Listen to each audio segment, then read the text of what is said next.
안녕하세요. 어렵고 지루한 미술을 쉽고 재미나게 풀어드리는 레차트의 대원쌤입니다. 2024년 신년 특별 시리즈로 한국 현대미술의 현재와 우리가 나아갈 방향을 예측해보고 있는데요. 오늘은 2023년에 각광을 받았고 2024년을 리드할 두 남성 현대미술 작가를 소개하겠습니다.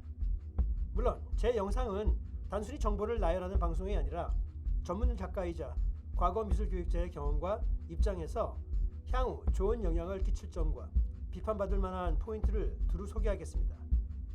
물론 제가 여기서 비판을 한다고 개인적으로 작가분들을 비난하는 것이 아니라 앞으로 한국 현대미술을 리드할 작가분들에게 작은 조언을 드리려고 하는 점, 작가님들과 많은 시청자분들께 양해 부탁드립니다. 이번 2023년 올해의 작가상을 수상한 나머지 두 작가는 남성 작가로, 이강승 작가는 성소수자에 대한 사회적 이슈를, 권병준 작가는 로봇을 등장시켜 사운드와 퍼포먼스 연출을 통한 문명 기계화 시대에 대한 질문을 던집니다.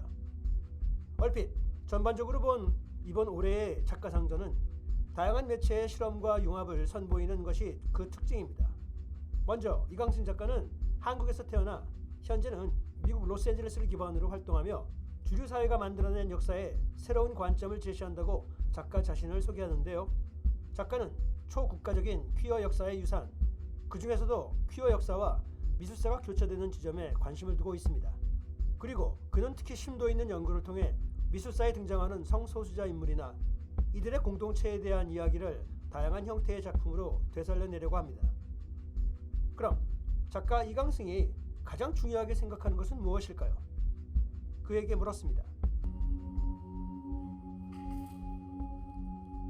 제가 아무래도 연구 조사 위주로 작업을 하는 작가이다 보니까 어떤 작업을 만들 때 특별한 영감이 필요하거나 그런 식의 작업을 하지는 않는 것 같아요. 그런데 현대미술이라는 것 자체가 아무래도 하나의 동떨어져 있는 섬이라기보다는 다른 수많은 현대 예술의 장르들, 음악 또는 영화, 그리고 문학, 비평까지 서로 많은 영향을 주고받는 그런 하나의 좀 더 큰 현대 예술의 일부분이라고 생각을 하고, 기본적으로는 미술을 한다는 것 자체가 우리가 함께 경험할 수 있는 어떤 공통의 경험을 만들어내는 것, 그 미술 작품을 서로 바라보면서 어떤 경험을 하는 걸 공유하는 거라고 생각하고 라고 그가 생각하는 현대미술을 정의하였습니다.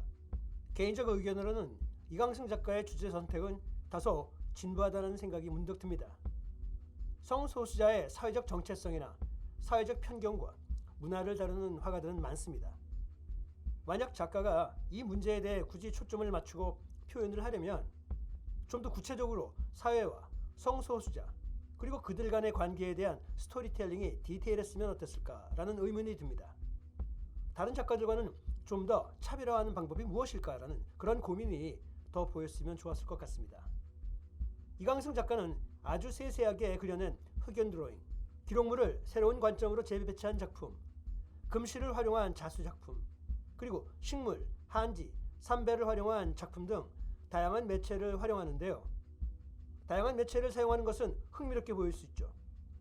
하지만 매체와 매체 간의 연결성이 있었으면 좋지 않을까 하라는 제 개인적인 의견을 내봅니다. 그런데 그럼에도 불구하고 이강승 작가의 재료를 아주 흥미롭게 사용하는 점을 발견했는데요. 특히 흥미롭고 신선하게 느껴지는 것은 그가 삼배와 금실을 쓴 부분인데요.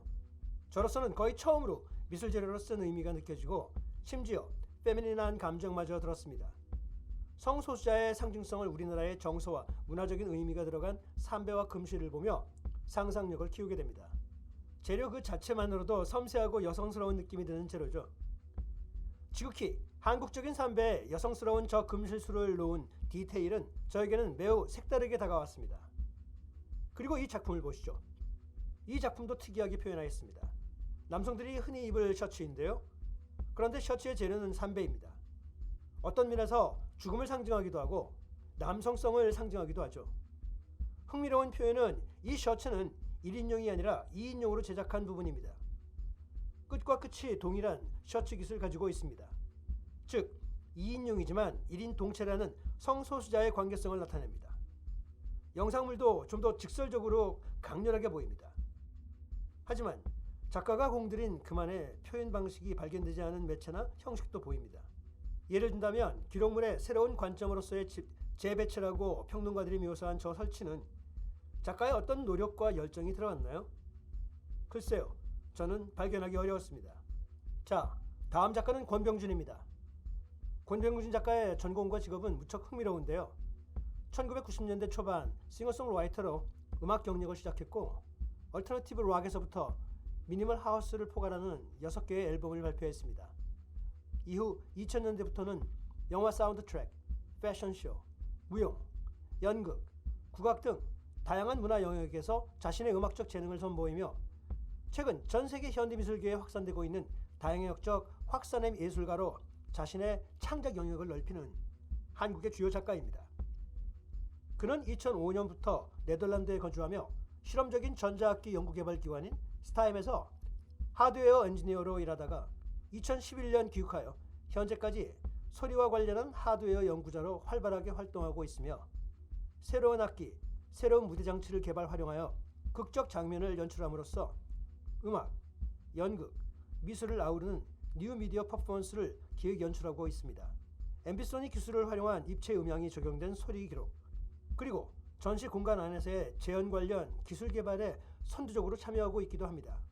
이 점은 바로 전통적인 화가라는 직업은 사라지고 새로운 개념의 융복합적 창작자가 미술의 고유 영역을 대체하고 있다는 점을 명확히 시사하고 있습니다.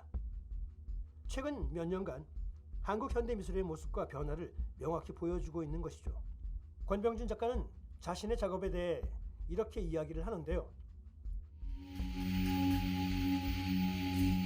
제가 대중음악에서 출발을 했지만 한 35살 즈음부터는 이제 미디어 아트를 시작을 했고 유학을 갔었고 또 스타임이라는 기관에서 일을 했었고 그러면서 각종 소리와 연관된 장치를 연구하고 개발하는 일을 했었던 것이 제가 38쯤이니까 그래도 꽤 긴 시간을 그런 일을 해왔었던 것 같습니다. 제가 그 소리를 통해서 확장하고 싶었던 것은 제 자신도 있지만은 또 어떤 공간도 있었던 것 같아요. 라고 자신의 영역 확장, 특히 사운드 연구를 통한 미술의 표현의 이유에 대하여 털어놓았습니다. 이번 전시에서 작가 권병준은 사운드 작업과 퍼포먼스 연출을 통하여 공동체 속의 인간의 연대와 확장 가능성에 관한 실험을 보여줍니다. 주로 전시가 아닌 공연과 퍼포먼스, 사운드 경험 등으로 마주할 수 있었던 그의 작업은 로봇의 등장과 함께 종합적인 극의 형태로 진화하고자 했습니다. 권병준은 사운드라는 매체를 이용하여 소리를 듣는 경험이 타인을 이해하고 낯선 이들 간의 연대를 형성할 수 있도록 하는 그런 방법에 대하여 고민해왔다고 증언합니다. 이주민들의 낯선 노래들과 풍경의 향, 지나간 시대의 변화가 사운드 하드웨어에 담겨 전시장에서 제공되면 이 청각적 경험을 공유한 사람들의 사이에서는 잠시나마 공간과 연대로 이루어진 공동체가 만들어진다고 했습니다. 작가 권병준은 이렇듯 소리라는 요소가 매우 중요하고 그것에 대한 그의 확산적 사고를 이렇게 얘기하는데요. 한번 들어보시죠. 제가 악기를 만들다가 그 악기가 이제 점점 확장이 되는데 무대 장치로 확장이 되기 시작을 했었거든요.